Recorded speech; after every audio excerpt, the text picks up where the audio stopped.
Assalamualaikum warahmatullahi wabarakatuh. Hai Sobat Pusbin. Selamat datang di segmen Besti Belajar Substansi. Perkenalkan, saya dengan Anggun. Saya dengan Dian. Hari ini kita akan belajar substansi mengenai pengawas perdagangan. Kita udah kedatangan tamu nih dari Direktur Tertib Niaga. Kita kenalan dulu yuk dengan Mas siapa? Kenalkan, nama saya Andi dari Direktur Tertib Niaga. Nama saya Adi Indah dari Direktorat Tertib Niaga. Oke, hari ini kita ngobrol-ngobrol tentang pengawas perdagangan ya, Bapak Ibu. Apa aja sih yang menjadi objek untuk pengawas perdagangan di lapangan? Baik, sebelumnya terima kasih kami sudah diundang untuk kegiatan podcast ini. Mungkin yang kami sampaikan bisa jadi belum merepresentatifkan semua kegiatan yang ada di Tertib Niaga ya, seperti itu. Cuman pengalaman kami sendiri bahwa secara umum kami mengawal Undang-Undang Nomor 7 Tahun 2014 tentang perdagangan. Ada juga peraturan pemerintah Nomor 29 Tahun 2021 tentang pelaksanaan kegiatan perdagangan, seperti itu. Secara umum kita di Direktur Tertib Niaga adalah melakukan kegiatan pengawasan untuk kegiatan perdagangan, yang mana itu bisa berupa kegiatan distribusinya, bisa kegiatan sarana prasarananya, bisa berupa kegiatan bisa berupa standarisasinya, seperti mungkin di situ ada registrasi K3L, ada registrasi terkait dengan SNI ya, seperti itu. Kira-kira seperti itu. Di dalamnya nanti ada legalitas bersahanya, seperti itu. Kalau dari Mbak Ade gimana Mbak? Ya, sebenarnya kita itu benar tadi kata Pak Andi ya, kita mengawal dari Undang-Undang 7 tahun 2014. Nah, di situ kita terkait dengan kegiatan perdagangan. Nah, kegiatan perdagangan itu ada dalam negeri dan luar negeri. Betul. Nah, dalam negeri itu, yang luar negeri itu terkait post border. Contohnya ketika barang masuk ke Indonesia itu adalah petugas pengawas ketika sudah di luar border itu melakukan pengawasan dari Tertib Niaga. Kemudian kalau yang dalam negeri itu contohnya seperti pendaftaran K3L, kemudian juga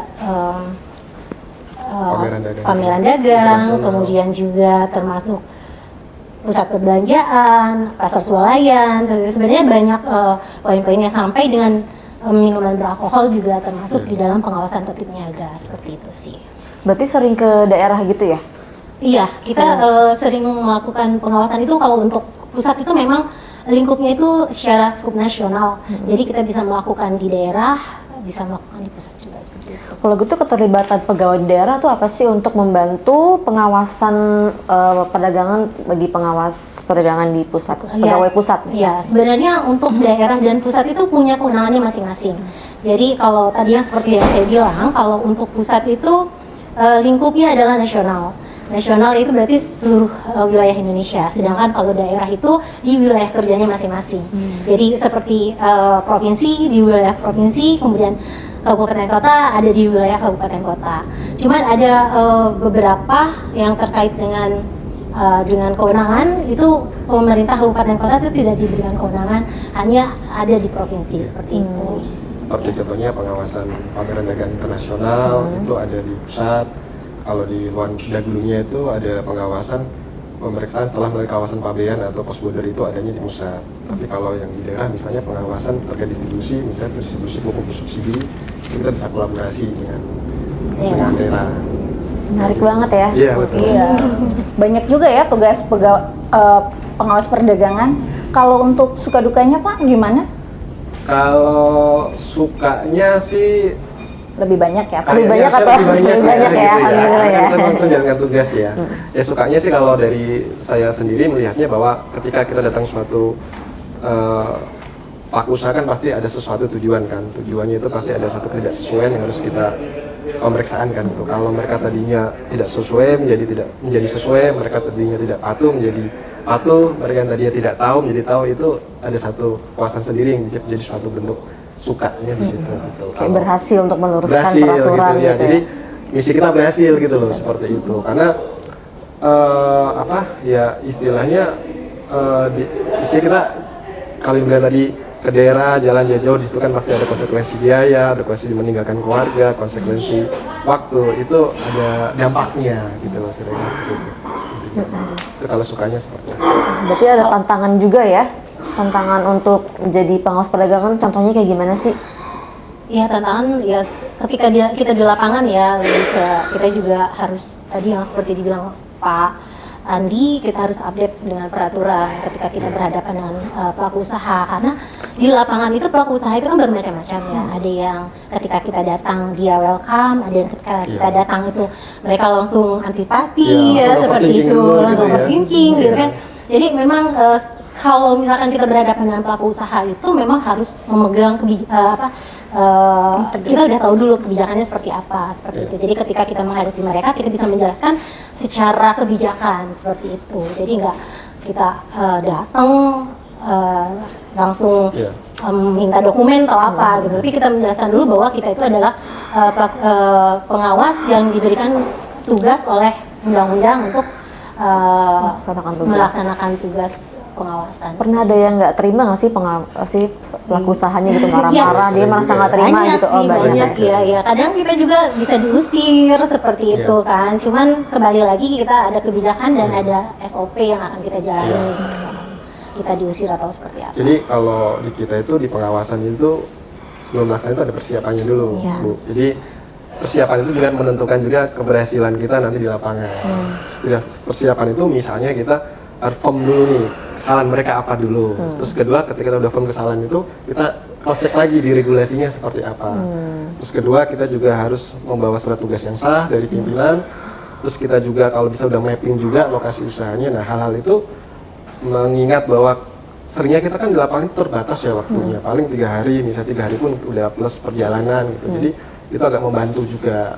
Atau misalnya kita juga udah memiliki kontak person si ownernya, karena seringnya di lapangan itu yang suka nggak ngerti gitu tentang apa tujuan kita itu adalah anak buahnya gitu loh. Tapi kalau ownernya biasanya kebanyakan mereka ada welcome seperti itu.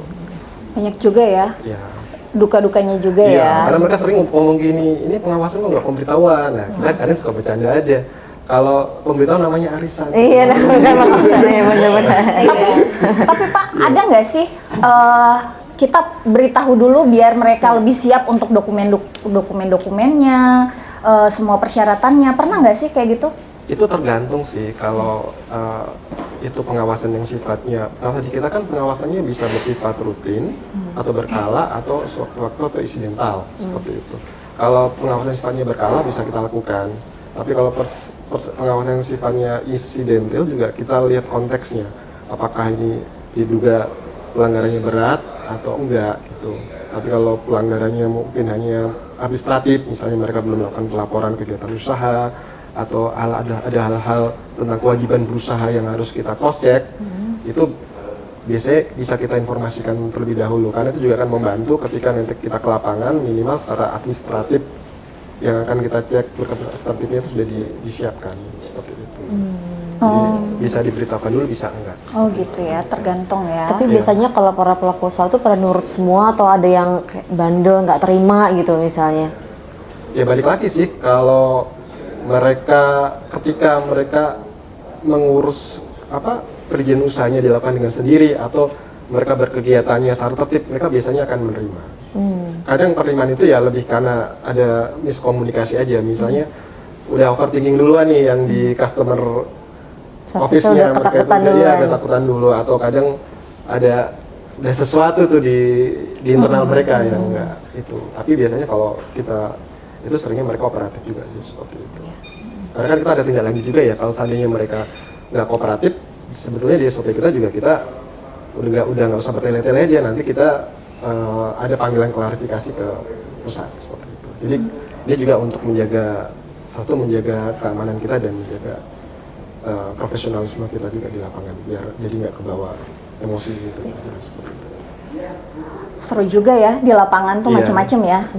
Mbak Ade, gimana nih harapan kedepannya untuk pelaksanaan pengawasan? Iya, kalau untuk pelaksanaan pengawasan ya kita sebagai tugas pengawas banyak resiko ya di lapangan ya. Kita berharapnya ke depan itu sebagai tugas pengawas itu lebih diperhatikan. Jadi seperti sekarang ini mungkin kita kan baru 80% ya. Kemungkinan ya mungkin 1 bulan 2 bulan bisa 100%. Amin, Amin. amin ya guys Amin. ya. Oke, terakhir untuk ada nggak sih pesan untuk para JF perdagangan, JF pengawas perdagangan atau calon JF perdagangan yang mau masuk ke masuk sini? ke Pesan-pesannya apa nih? Ya kalau dari kami jangan ragu kalau mau masuk ke JF pengawas perdagangan, walaupun mungkin ada hambatan, ada tantangan, itu biasa dalam dunia pekerjaan. Tapi selama kita istilahnya menguasai ilmunya, substansinya, terus kita juga istilahnya secara organisasi juga berkoordinasi, sama masalah-masalah itu pasti akan bisa diselesaikan. Artinya berani, jangan takut seperti perdagangan. Mentalnya harus kuat. mental Harus kuat ya. Mentalnya harus kuat. Ya baik, terima kasih Mas Andi dan Mbak Ade sudah hadir di sini. Semangat terus ya untuk mengawas berkeliling Indonesia untuk mengawas perdagangan. Semoga karirnya semakin sukses terus. Amin. Amin, amin. Dan semoga pengawas perdagangan jaya terus. Jaya terus. Sampai jumpa di Segmen segmen Besti berikutnya. selanjutnya. Dah.